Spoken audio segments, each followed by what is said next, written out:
मांग और आपूर्ति, किस चीज की कितनी मांग, कितनी डिमांड है और कितनी सप्लाई है, सारा गेम वहीं से निकल के आता है।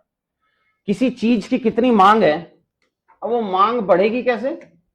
क्या आप करो कि किसी चीज की मांग बढ़ जाए? परचेजिंग पावर बढ़ा के, क्रय शक्ति, ठीक है। और कैसे बढ़ाओगे? प्राइस कम करके। तो प्राइस कम करके, ज्यादा करके कैसे बढ़ेगी? कम करके बढ़ेगी ना। अगर मैं एक ये पेन पहले 50 रुपए मिलता था, अब 30 रुपए में दे रहा हूं, मांग बढ़ जाएगी इसकी।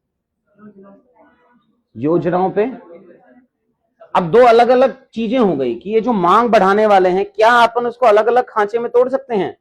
कि एक मौद्रिक नीति हो गई जिसको अपन मॉनेटरी पॉलिसी कहते हैं, मतलब आरबीआई जो देखेगा।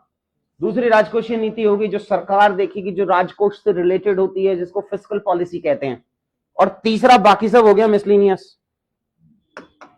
तो इसका मतलब एक मॉनेटरी पॉलिसी, एक फिस्कल पॉलिसी और एक मिसलिनियस। ब्याज दर को कम कर दें? हम ब्याज दर को कम कर देते हैं। हाँ, मतलब ब्याज दर के तो कारक ही है ना, सीआरआर, एसएलआर, सारे कुछ। तो ब्याज दर को हम कम कर सकते हैं। और क्या कर सकते हैं? हाँ, अर्थव्यवस्था में पैसे की आपूर्ति बढ़ा दूं, मनी सप्लाई बढ़ा दूं मैं, वो दूसरा तरीका हो सकता है। और क्या कर सकते हैं?